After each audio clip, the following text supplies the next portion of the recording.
Again, we'd like to turn to Psalm 78.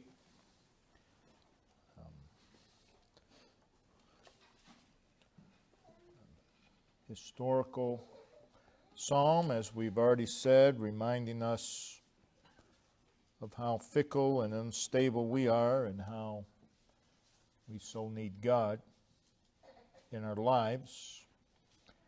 It's a psalm that reminds us how unmindful we are of God, how unthankful we are toward Him, how rebellious we are against Him, but more importantly, how great and marvelous His faithfulness is. I'd like to read verses 17 through verse 20, Psalm 78. And they sinned, yet more and more, yet more against Him, by provoking the Most High in the wilderness. And they tempted God in their heart by asking meat for their lust. Yea, they spake against God. They said, Can God furnish a table in the wilderness? Behold, He smote the rock, that the waters gushed out, and the streams overflowed. Can He give bread also? Can He provide flesh for His people? In this portion, Asaph is recounting Israel's wilderness experience, and it goes through verse 41. We read here that Israel, God's people, continued in sin. And it's not just that they continued in sin, but they did so to a greater degree and in an exceeding manner. It says, and they sinned yet. That is, in spite of God's blessings upon them, they sinned yet more. Their sin grew. And again, it was against Him. All sin is against God. You can sin against someone else, but it's still against God. Every sin is against God. And every sin is in the face of God's goodness and faithfulness to us. Now, the specific way in which they sinned, by provoking. And then the details of such are described in verses 18 through 20. In verse 18, they asked God for things merely to fill their own desires. We do that often. We decide what we want, and we go to God to consume it upon our own lusts. The book of James talks about that. Then in verses 19 and 20, they spake against God. The manner in which they did this is that they questioned God's ability. Can God furnish a table in the wilderness? Can He give bread also? Can He provide flesh for His people? 3 questions. May we realize that when we call, whether we do it in our minds or verbally, when we call into question or doubt God's ability, we sin. We sin against Him. With their questions, they were doubting whether God would or could. Whether God would or could. And when we do so, because people will say all the time, well, I know God can, but. In other words, I know God can, but He's not going to for me.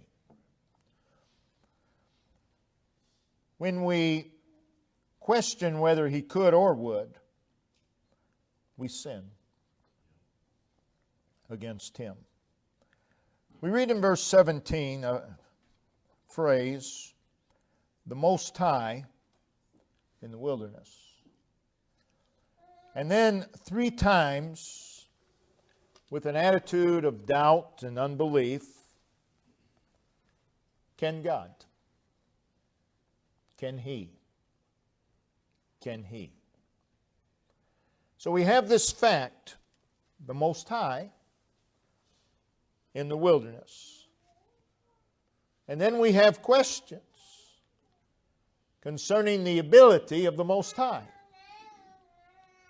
concerning His ability to furnish, to give, and to provide in seemingly impossible situations. So we want to take the main thought from the statement in verse 17, the Most High in the wilderness. And what is revealed in this history of Psalm 78 is that not only the Most High is in the wilderness, but He can. He's able. And that our subject is the Most High in the wilderness. So let's look at the setting, verse 17, in the wilderness. And again in verse 19, we read that same phrase, in the wilderness. So the setting is a wilderness. That pictures the world in which God's people have always lived. We're in the world. The only way to get around that is to die. We're in the world. Jesus, on the night of His betrayal and the night of His arrest, prayed concerning His people.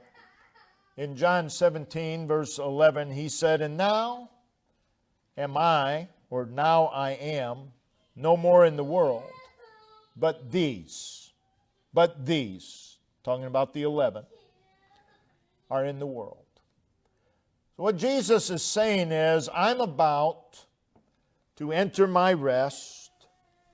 I'm about to enter my home. I'm about to enter into fullness of joy and to take my place at the right hand, where no enemy can follow me, where there is no weariness, but these are in the wilderness. These, they remain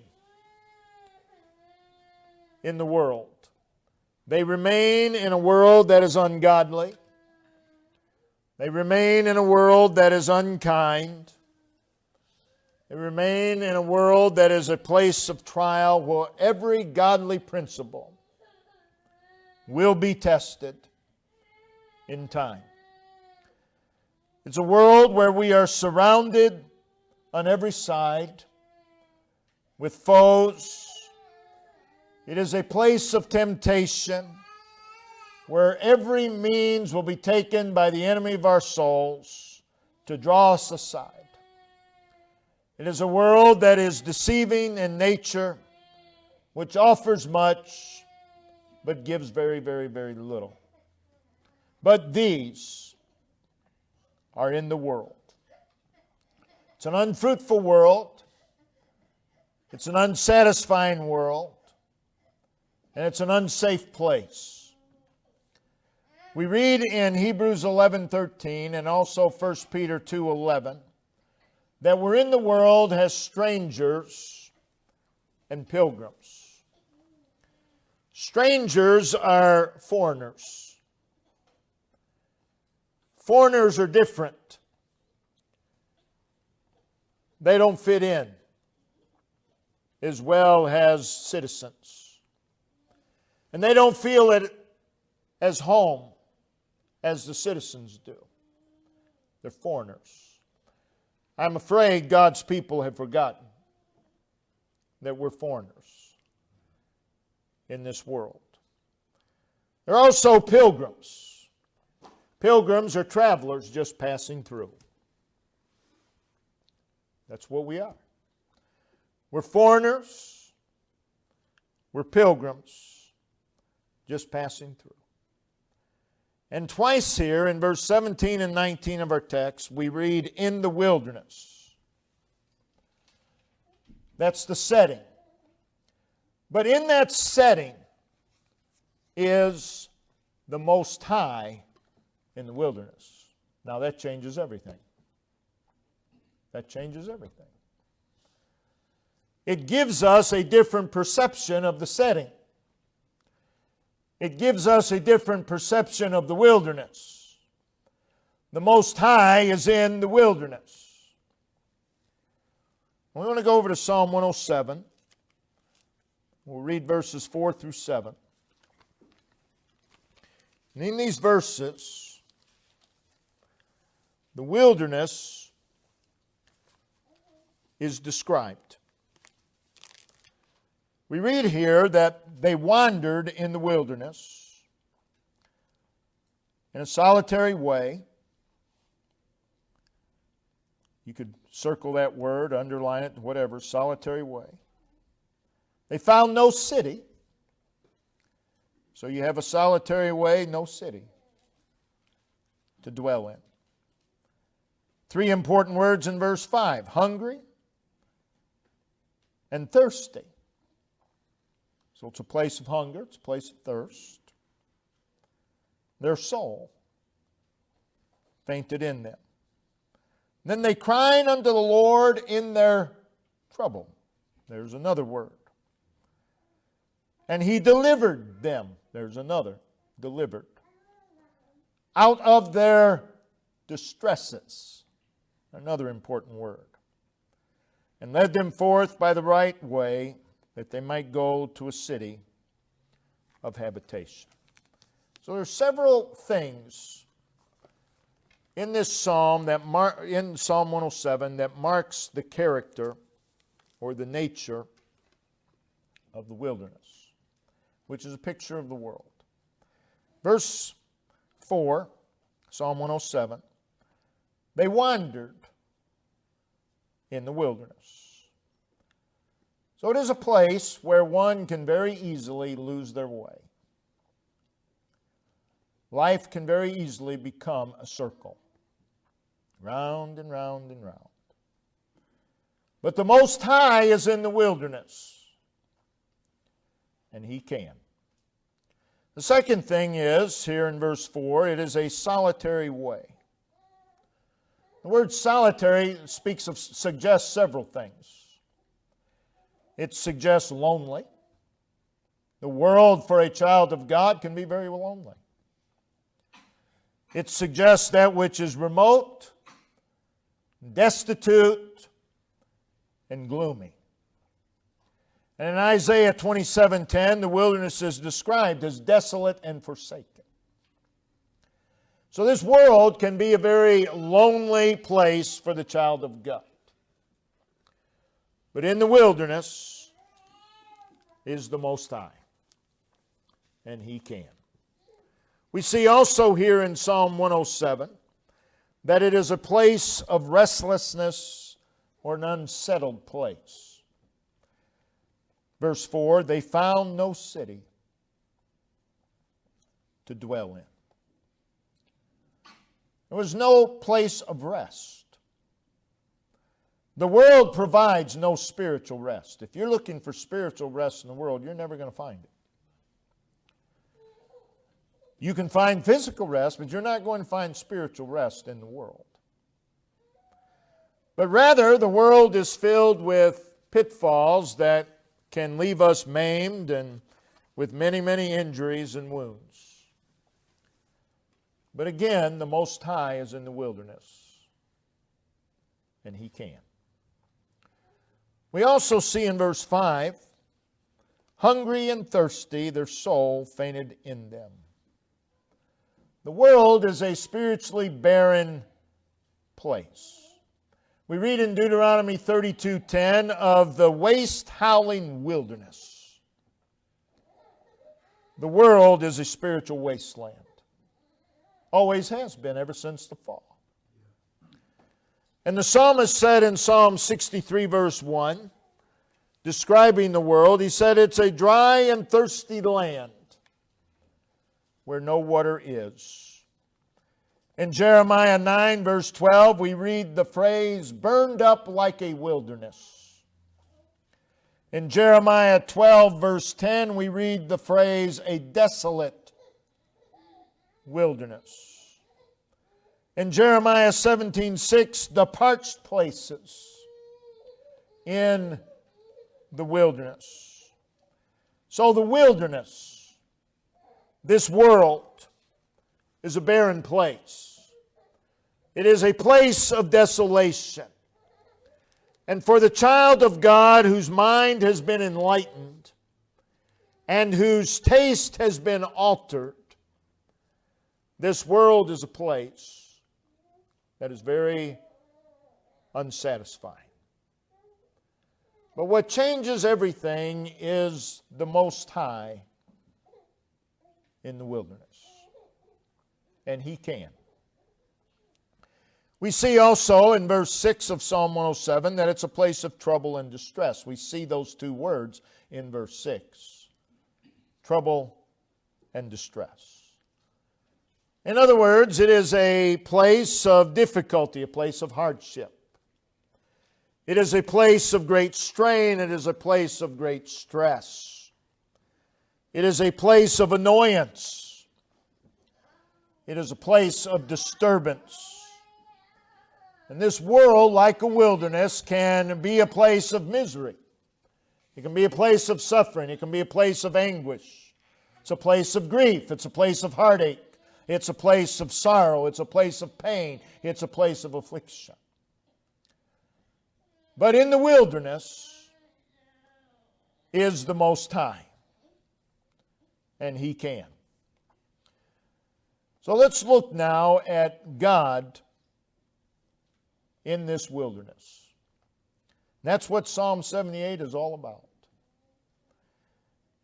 He is in the wilderness, and He is so has the Most High. The Most High, what two wonderful words, the Most High, Most High, Most High. Could have just said the highest. He says Most High. It's for emphasis, for clarity. The Most High. Nothing higher than God. Nothing beyond God. Nothing beyond His power. Nothing beyond His control. He is preeminent. He has universal dominion. All through Scripture we are reminded over and over again that He is the Almighty One. He is the one who possesses all power in heaven and in earth. So much so that none can defeat His counsels. None can thwart His purposes. None can overthrow His will. He is above all. He is over all. He is supreme. He is paramount. He is the Most High. And He's in the wilderness as such. Now, God in the wilderness has a way. Notice verse 13 of Psalm 78. He divided the sea and caused them to pass through, and He made the waters to stand as a heap. God's people, and it was so directed by God that Pharaoh would look at them and say, they're trapped, they have nowhere to go, they're ensnared in the wilderness. Now's our chance. And God just set them up. But when God's people were ensnared in the wilderness, that is, they couldn't go to the right, they couldn't go to the left, they certainly didn't want to go backward to Egypt, and it did not appear that they could go forward because there was the Red Sea. And God, through Moses, said to them in Exodus 14:13, "Fear ye not. Don't be afraid. On top of that, I want you to stand still and see the salvation of the Lord," or the deliverance of the Lord. And as we've said many times, as they were standing there, the Egyptians didn't stop. They just kept getting closer and closer and closer. In other words, their situation appeared to get worse. There appeared to be no way out of this predicament. And then in Exodus 14:15, the Lord said through Moses, move forward. Okay, it's time to move. Moses would then lift up his rod, and the Lord would roll back the Red Sea. And the children of Israel, of course, would walk safely across on dry ground. God had a way. How many times in our earthly journey has there seemed to be no way, nowhere to go? And God intervened, provided a way, showed us a way. It's happened over and over in our lives. How many times we've been hemmed in by the enemies of God, hemmed in by insurmountable obstacles, hemmed in by circumstances. And God steps in and says, stand still and see. We'd see a lot of things if we'd slow down and stop. Stand still and see.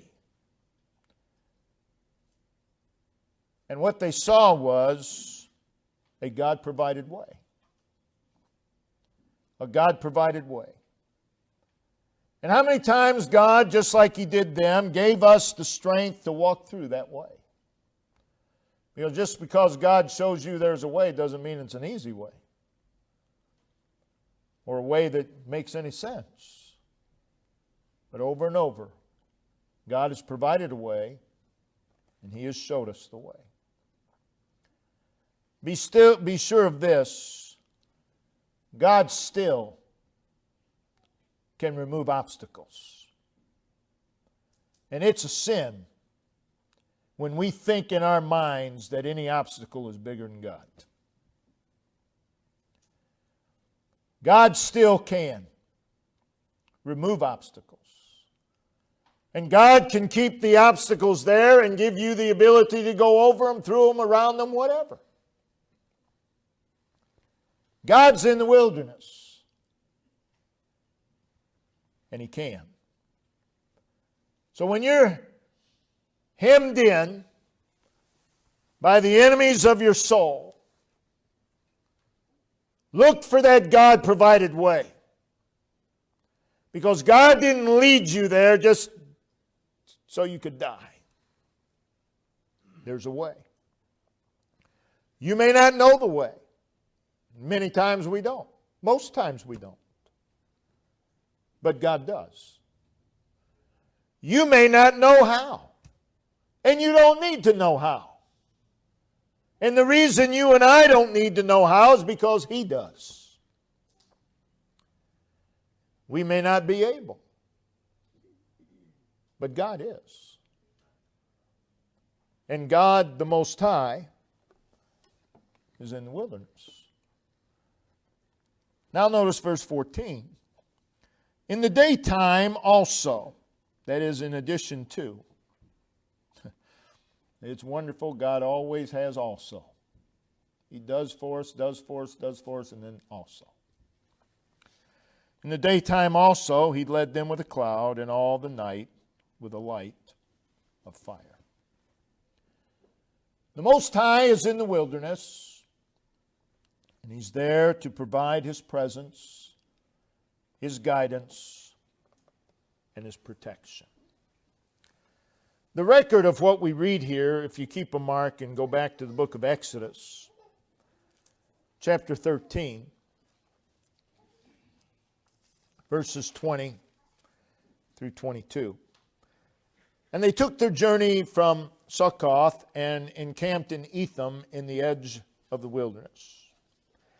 And the Lord went before them by day in a pillar of a cloud. The reason he did this was to lead them in the way, a particular way, his way. And by night in a pillar of fire. The reason? To give them light, to go by day and night. He took not away the pillar of the cloud by day, nor the pillar of fire by night from before the people. Two words that we notice there, day and night. And in our text in Psalm 78, it is daytime and all the night. So our journey is inclusive of day and night. Day and night. That tells us that our journey is a variance. We like everything to stay the same. But there's day, there's night. There's variety. And in your journey, it's not always going to be like it is right now. However it is right now, good, bad, whatever. It's going to change. There's day, there's night. So we have the words day and night, daytime and all the night. It speaks of differing needs and different circumstances. But through it all, we read there in Exodus 13, the Lord went before them. Whether it was day or night, didn't matter. The Lord went before them. And He did so in the capacity of meeting their needs. Whether it was needs of the day or needs of the night. My needs in the nighttime may not be the same as the day, vice versa. And you had this pillar of cloud in the daytime and this pillar of cloud in the nighttime. The cloud was constant. He didn't remove it. It was always there. We are told, if you read through the Old Testament, that there were three positions of this cloud by day and night. In Numbers 9, verse 17, it stopped before them. They could see it. It was right there. That's one position. Numbers 10:34, it was upon them, day or night. Exodus 14:19, it stood. It stood. It's representative, of course, of the Holy Spirit. But notice how the Lord appeared. In a pillar. That is, a column. A column. In a pillar of a cloud. In a pillar of a fire. When you think of that column or that pillar, you don't think of it laying down. Think of it standing. Upright. It speaks of strength and stability. And the Lord appeared before them in strength as the one who was able to uphold them. And the Lord went before them as the strong one, as the stable one, as the able one. The cloud and the fire stayed in a pillar configuration day and night. Whether it be day or night, no matter what the weather, no matter what the winds, no matter what the circumstances, it remained as a pillar Never became anything less. It was not under the control of the wind and the rains and the weather. Notice why the Lord appeared. Exodus 14, to lead them in the way, to give them light by day and by night.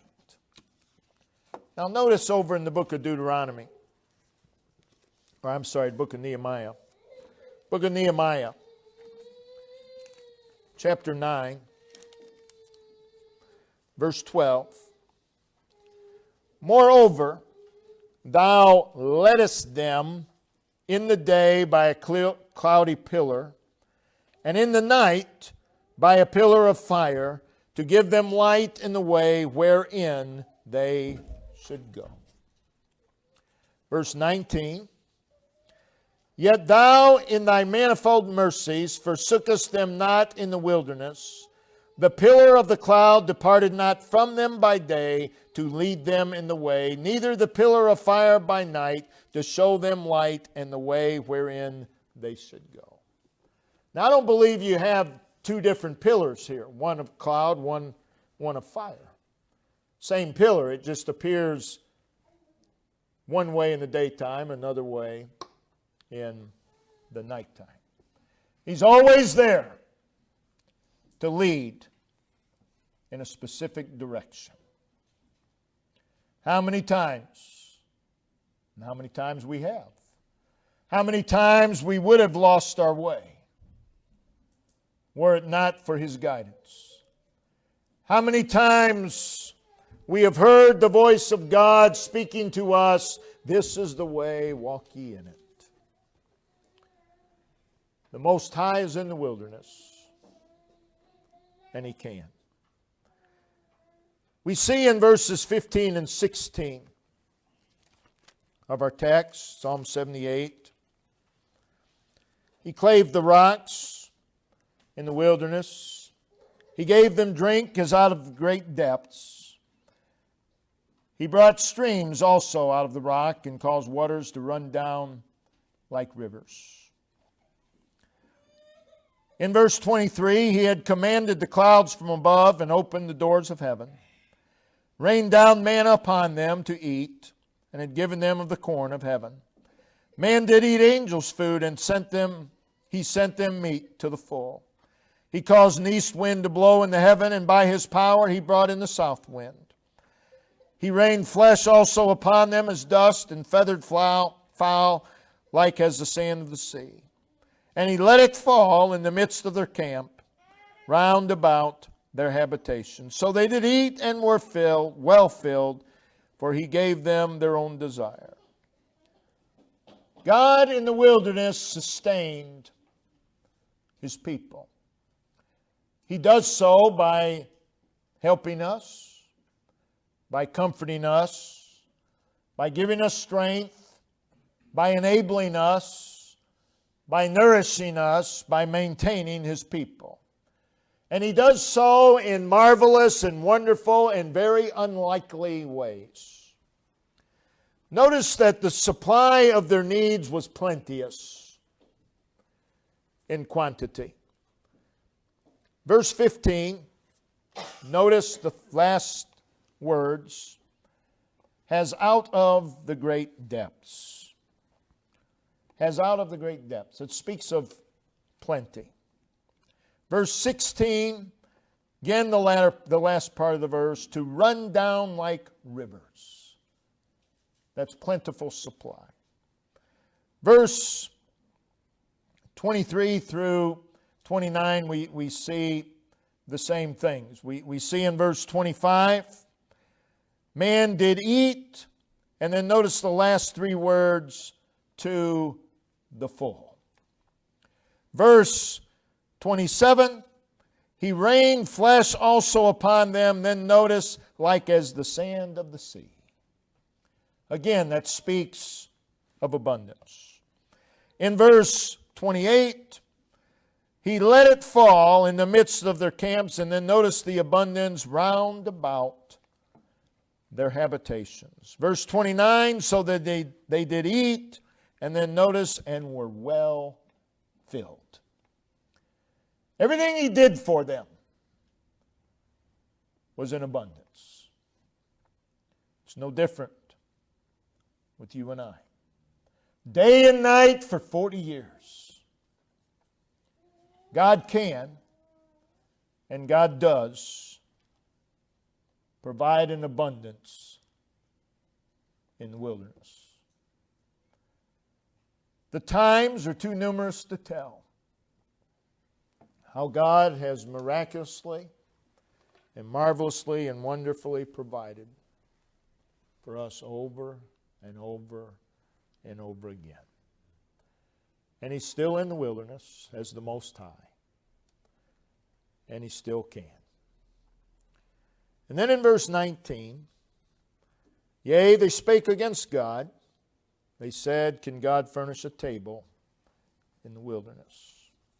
Can God furnish a table in the wilderness? And though that is speaking of the way in which the people sinned by questioning God, I want to say that God can and God does furnish a table in the wilderness.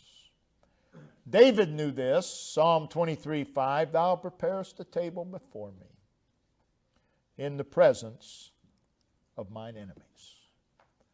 I'm in the wilderness, you're in the wilderness, but the Most High is in the wilderness.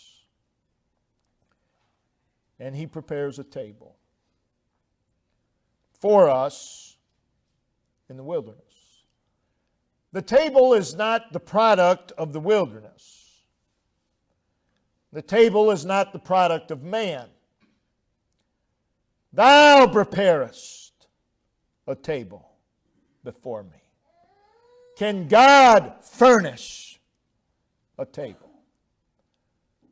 The table is of God. It is furnished by God. God in the wilderness can and does furnish and prepare a table for us. And He does so in His wisdom, in His love, and in His care. A God-prepared table for us. Someone prepares a table for you, that speaks of hospitality. God shows you and I hospitality by preparing a table. It conveys also, preparing a table, conveys the idea of friendliness. It conveys the idea of reception. If someone prepares a table for you, you are obviously invited to that table. They have received you. So it is with God. God prepares a table for us. It is an act of His friendliness toward us.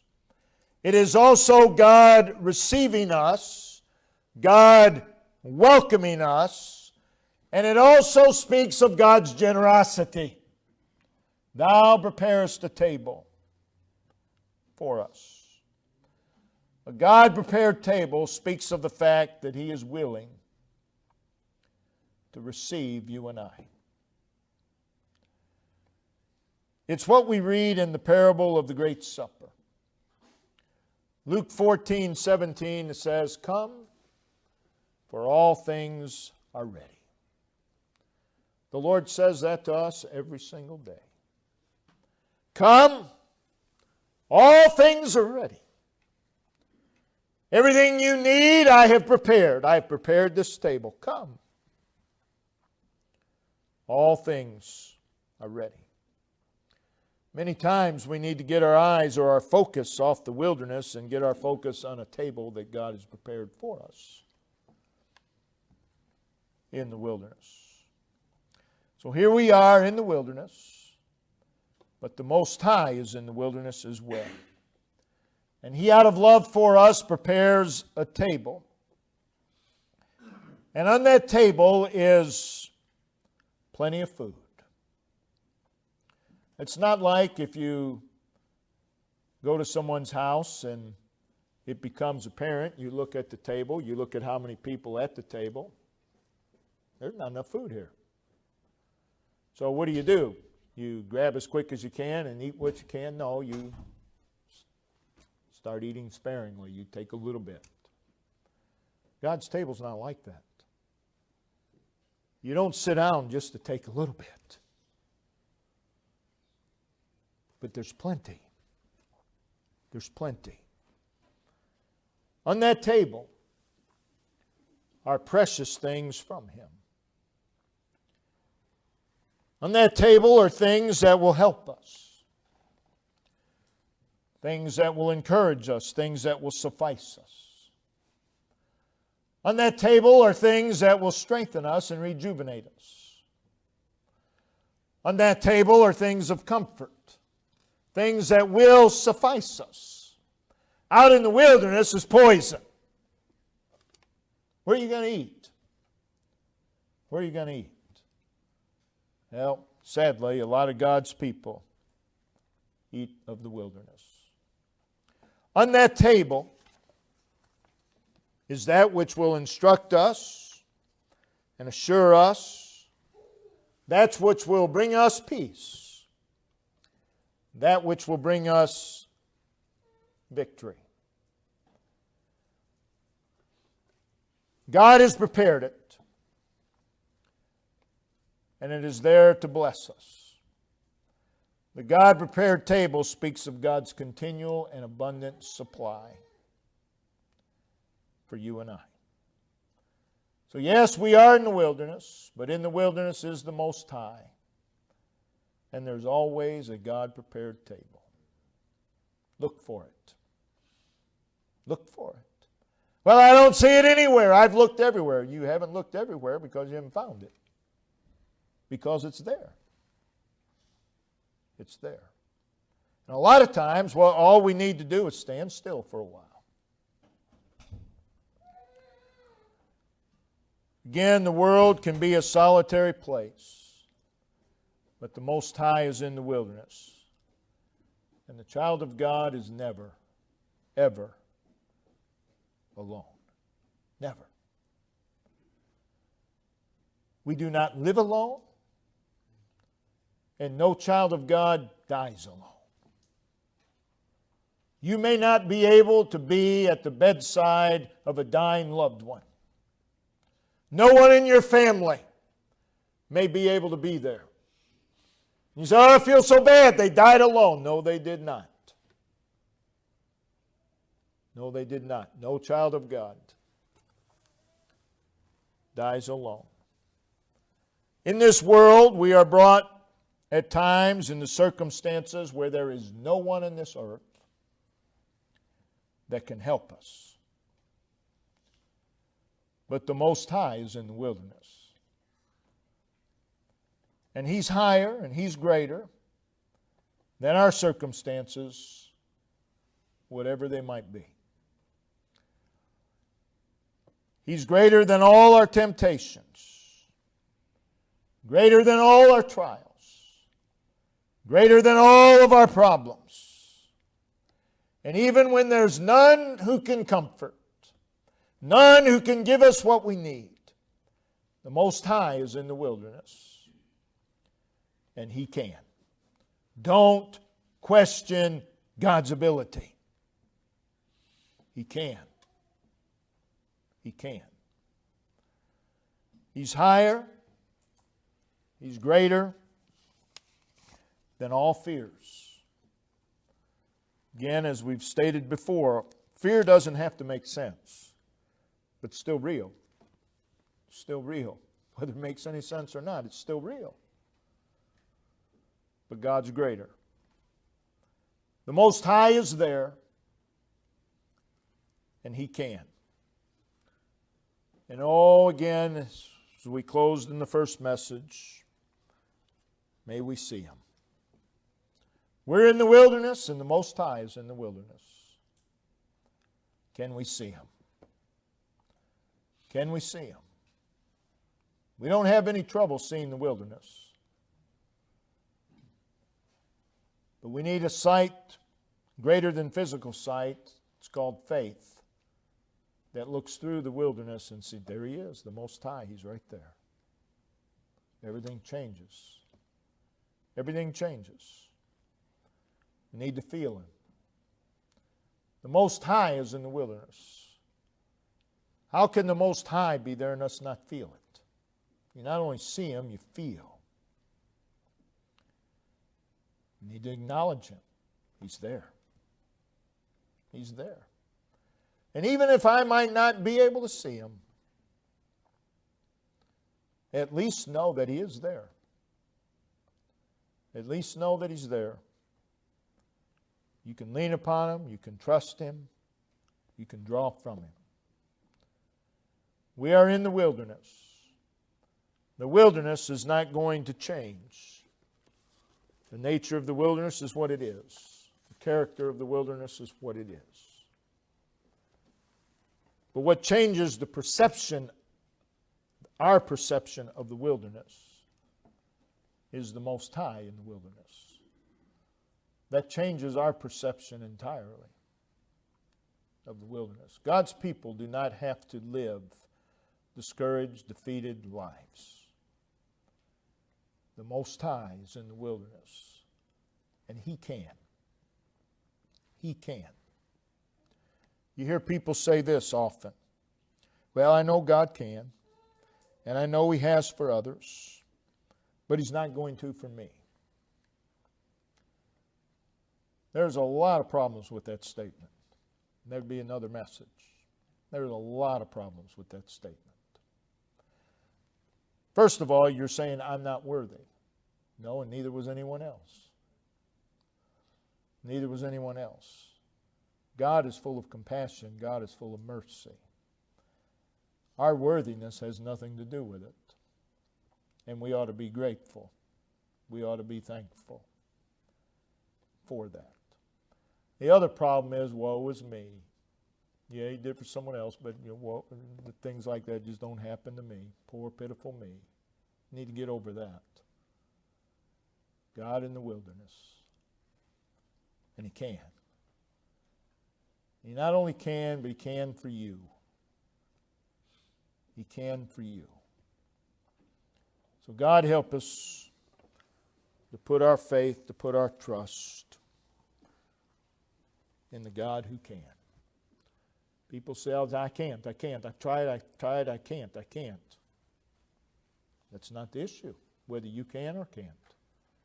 The issue is God can. And that's to be our focus.